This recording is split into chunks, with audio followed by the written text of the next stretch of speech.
અર્જુન મોઢવાડિયાએ કહ્યું, તમે આ તરફ આવતા રહો, તમારું કશું ચાલતું નથી. ભ્રષ્ટ અધિકારીઓ કર્મચારીઓની સંપત્તિ થશે જપ્ત. ગુજરાત સ્પેશિયલ કોર્ટ બિલ ગૃહમાં બહુમતીથી પાસ. એમએલએ જિગ્નેશ મેવાણીને હાંકી કઢાયા. જાણો શું હતી સમગ્ર ઘટના. વિધાનસભામાં હાલ ચોમાસુ સત્ર ચાલી રહ્યું છે, ત્યારે આપણા ક્ષેત્રના પ્રતિનિધિ બનીને વિધાનસભામાં ગયેલા ધારાસભ્યો વચ્ચે અમુક રસપ્રદ ચર્ચાઓ પણ થઈ રહી છે, જેમાંની અમુક ચર્ચાઓ પર એક નજર કરીએ. નમસ્કાર, સ્વાગત છે તમારું BSI ટીવી ન્યૂઝમાં. હું છું આપની સાથે નિધિ ગઢવી. ચોમાસુ સત્રના છેલ્લા દિવસે વિધાનસભા ગૃહમાં બિલ પર ચર્ચા દરમિયાન અર્જુન મોઢવાડિયાએ શૈલેષ પરમારને ભાજપમાં આવવા માટે ઓફર કરી હતી. ગુજરાત વિધાનસભામાં ચોમાસુ સત્ર દરમિયાન ભાજપ નેતાએ કોંગ્રેસ નેતાને બીજેપીમાં જોડાવા માટે ઓફર કરી છે.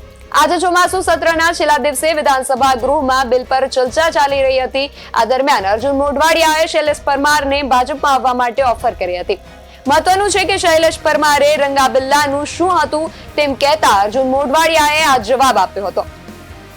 વિધાનસભા ગૃહમાં આજે બિલ પર ચર્ચા દરમિયાન ભાજપ નેતા અર્જુન મોઢવાડિયાએ કોંગ્રેસના દિગ્ગજ નેતા શૈલેષ પરમારને ભાજપમાં જોડાવા માટે ઓફર કરી હતી.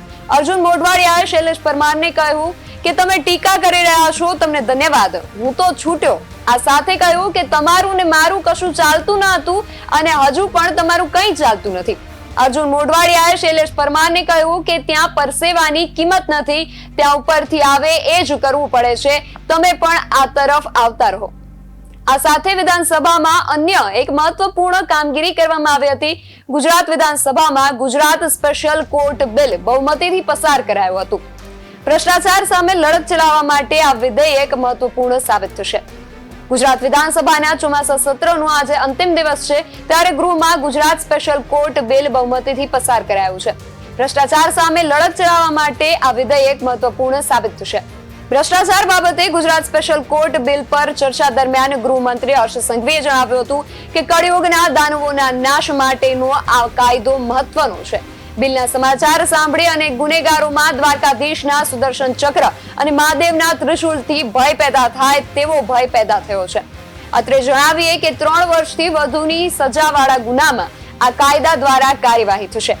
ગુજરાત સ્પેશિયલ કોર્ટ બિલ અનુસાર ભ્રષ્ટ અધિકારી કે કર્મચારીઓની સંપત્તિ જપ્ત થશે. સાથોસાથ નવા કાયદા અંતર્ગત એસીબીના કેસો સ્પેશિયલ કોર્ટમાં ચાલશે. અહીંયા ઉલ્લેખનીય છે કે સ્પેશિયલ કોર્ટ અંતર્ગત ભ્રષ્ટાચાર આચરનાર અધિકારી, કર્મચારી, ખાનગી વ્યક્તિ કે કંપની સામે પગલાં લેવાશે, તેમજ એસપી કક્ષાના અધિકારી ભ્રષ્ટાચાર આચરનાર સામે તપાસ કરશે. આ કાયદા હેઠળ આરોપી કે તેના અન્ય કોઈ નજીકના વ્યક્તિના નામે ખરીદેલી પ્રોપર્ટી હશે તો જપ્ત કરી શકાશે. અન્ય વ્યક્તિના નામે રહેલી પ્રોપર્ટીના માલિકને પણ નોટિસ બજાવી તપાસ હેઠળ લાવી શકાશે. પૂર્વ એડિશનલ સેશન્સ જજથી નીચે નહીં તેવા વ્યક્તિને ઓથોરાઇઝ ઓફિસર તરીકે નિમણૂક અપાશે. અને આ સિવાય જે મુદ્દાની સૌથી વધુ ચર્ચા કરવામાં આવી રહી છે, એમએલએ જિગ્નેશ મેવાણીનો મુદ્દો.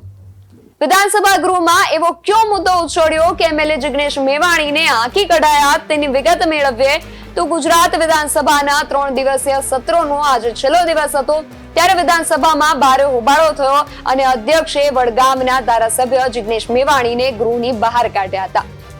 ગુજરાતના વિધાનસભાના 3 દિવસીય સત્રના અંતિમ દિવસે ભારે હોબાળો થયો હતો. વડગામના ધારાસભ્ય જિગ્નેશ મેવાણીએ જસદણમાં બાળકી પર થયેલા બળાત્કારની વાત ઉચ્ચારતા જ વિધાનસભા ગૃહમાં હોબાળો થઈ ગયો હતો. બંને પક્ષના ધારાસભ્યો, મંત્રીઓ પણ પોતાની જગ્યા પર ઉભા થઈ ગયા હતા. એ પછી અધ્યક્ષ અમિત ચાવડાને જિગ્નેશ મેવાણીને બેસાડી દેવા કહ્યું. અધ્યક્ષ અમિત ચાવડાને એમ પણ પૂછ્યું કે જિગ્નેશ મેવાણી તમારું માનતા નથી. જિગ્નેશ મેવાણી ફરી જગ્યા પર ઉભા થતા ફરી હોબાળો થઈ ગયો હતો. ત્યારે અધ્યક્ષે જિગ્નેશ મેવાણીને કહ્યું કે તેઓ બંધારણનું અપમાન કરી રહ્યા છે, કાયદાનું પાલન નથી કરી રહ્યા. આ પછી જિગ્નેશ મેવાણીને ગૃહની બહાર હાંકી દેવામાં આવ્યા હતા. આ વિશે જિગ્નેશ મેવાણીએ પણ પ્રતિક્રિયા આપી હતી. પહેલા તે જોઈએ. ગુજરાતની વિધાનસભાના સત્ર દરમિયાન જ્યારે ગુજરાતના ગૃહમંત્રી હર્ષ સંઘવીએ એક ચર્ચાને લાઈવ કરવાનું કહ્યું, ત્યારે મેં પ્રશ્ન ઉપસ્થિત કરેલો કે થોડાક દિવસ પૂર્વે રાજકોટ ટીઆરપી ગેમિંગ ઝોનની આગમાં જે 12 માસૂમ બાળકો સહિત 27 લોકો હોમાયા, એના પીડિત પરિવારોએ ગૃહમંત્રી અને મુખ્યમંત્રીને 12 મુદ્દાનું આવેદનપત્ર આપીને માગણી કરેલી કે સીબીઆઈ અથવા તો નોન કરપ્ટ અધિકારીઓને તપાસ સોંપો, ફાસ્ટ ટ્રેક કોર્ટમાં કેસ ચાલે અને સતત અમારી માંગણી છે કે પીડિતોને 1 કરોડનું વળતર ચૂકવો. આ જ પ્રમાણેની માંગણી મોરબીના પીડિતોની, તક્ષશિલાના પીડિતોની અને હરણી કાંડના પીડિતોની છે. બળાત્કારનો, દુષ્કર્મનો ભોગ બનેલી જસદણની દીકરી બાબતે ભારતીય જનતા પાર્ટીના એક મહિલા આગેવાને મીડિયા સમક્ષ 1 થી વધારે વખત સ્ટેટમેન્ટ આપ્યા છે કે તેઓ પાસે જસદણમાં, રાજકોટ જિલ્લામાં બળાત્કારનો ભોગ બનેલી બીજી 6 દીકરીઓની માહિતી છે. તો ગુજરાતમાં ભારતીય જનતા પાર્ટીના આગેવાનો, નેતાઓ દ્વારા શા માટે દીકરીઓ પર બળાત્કાર થાય છે? અને ભાજપના ભ્રષ્ટ નેતાઓ અને એમના ચહિતા અધિકારીઓની મિલીભગતના કારણે અમદાવાદની શ્રેય હોસ્પિટલ, ભરૂચની એક હોસ્પિટલમાં લાગેલી આગ, રાજકોટનો ટીઆરપી ગેમિંગ ઝોન, મોરબી કાંડ, તક્ષશિલા, હરણી કાંડ, આ બધા કાંડોમાં થઈ 240 થી વધારે લોકો હોમાયા. આ પીડિતો પોતાની વેદનાને લઈને અમારી સાથે ગુજરાત ન્યાય યાત્રામાં પણ આપ જાણો છો એમ જોડાયા છે. આજે બધા ગાંધીનગર પહોંચવાના છે. તો શા માટે ગુજરાતના મુખ્યમંત્રી અને ગૃહમંત્રી આ પીડિતોની વાત સાંભળવા તૈયાર નથી? જો તમે તમારા મનગમતા વિષયમાં વિધાનસભાની કાર્યવાહી લાઈવ કરવા માંગતા હો તો મારી માંગણી હતી કે જસદણની પીડિતા સાથે શું બન્યું, બીજી જે 6 દીકરીઓ પર બળાત્કારની વાત ભાજપના જ મહિલા નેતા કરી રહ્યા છે એ, અને અગ્નિકાંડના, મોરબીના, તક્ષશિલાના, હરણીકાંડના પીડિતોની વ્યથા, એ મુદ્દે રાજ્યની સરકારે શું કર્યું ને શું કરવા માંગે છે અને શા માટે પ્રમાણિક અધિકારીઓ કે સીબીઆઈને તપાસ નથી સોંપતા, એ મુદ્દે પણ આવો ડિબેટ કરીએ અને એને પણ લાઈવ કરવી જોઈએ. આવી અમારી માંગણી હતી અને એ મુદ્દે માનનીય સ્પીકર સાહેબે મને ગૃહમાંથી બહાર નીકળી જવા કહેલું છે અને એના માટે હું અત્યારે વોકઆઉટ કરીને બહાર આવેલો છું. એમના આદેશના પગલે બહાર આવેલો છું. પણ સતત મીડિયાના માધ્યમથી ફરી રજૂઆત કરું છું. ગુજરાતની વિધાનસભાના આ મંચ પર ગુજરાતની 6.5 કરોડ જનતા સાંભળવા અને જોવા માંગે છે. એટલે ખરેખર લાઈવ કરો કે અગ્નિકાંડ, મોરબીકાંડ, તક્ષશિલાના, હરણીના પીડિતોને ન્યાય કેમ નથી? આપણા ગુજરાતમાં ન્યાય કેમ નથી? ફરી મોરબી કે રાજકોટમાં, વડોદરા કે સુરતમાં આવી ઘટના ન બને એ માટે રાજ્યની સરકાર શું કરવા ધારે છે? સાહેબ, આંબેડકરના સંવિધાનને અમે લઈને ચાલીએ છીએ અને દર વર્ષે સંવિધાન દિવસની ઉજવણી અમે કરીએ છીએ. આરએસએસ અને ભારતીય જનતા પાર્ટી એ મનુસ્મૃતિની ઉજવણી કરે છે અને આરએસએસ અને ભાજપના લોકો અગાઉ એવું લખી ચૂક્યા છે કે ડોક્ટર બાબા સાહેબ આંબેડકરના બંધારણને દરિયામાં ફેંકી દેવું જોઈએ. વિધાનસભામાંથી બહાર આવ્યા પછી જિગ્નેશ મેવાણીએ કહ્યું કે થોડા દિવસ પહેલા રાજકોટ ગેમ ઝોનમાં નિર્દોષ લોકો હોમાયા હતા. તેમના પરિવારના સભ્યોએ રજૂઆત કરી હતી. આ કેસને ફાસ્ટ ટ્રેક કોર્ટમાં ચલાવવામાં આવેની રજૂઆત કરાઈ હતી. જસદણની દીકરી પર બળાત્કાર અંગે ચર્ચા કરવામાં આવે તેવી પણ માંગ કરવામાં આવી હતી. રાજ્યના ગૃહમંત્રી કેમ પીડિતોની વેદના સાંભળવા માંગતા નથી? આ સમગ્ર મામલે પણ ગૃહમાં ચર્ચા થવી જોઈએ અને તેનું લાઈવ ટેલિકાસ્ટ થવું જોઈએ એ માંગ હતી.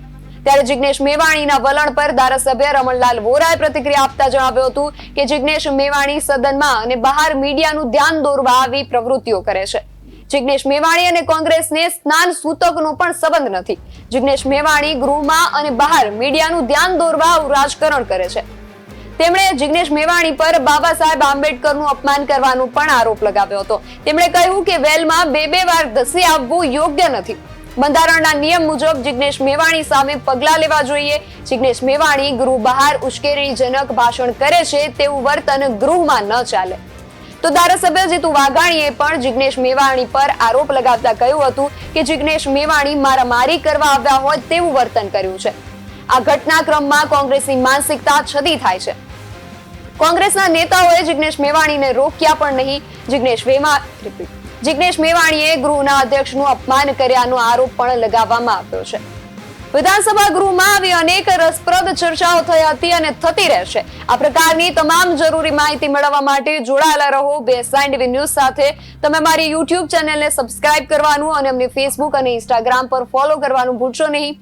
બાકી અવનવી અપડેટ્સ માટે આપ જોતા રહો BSI ન્યૂઝ. નમસ્કાર.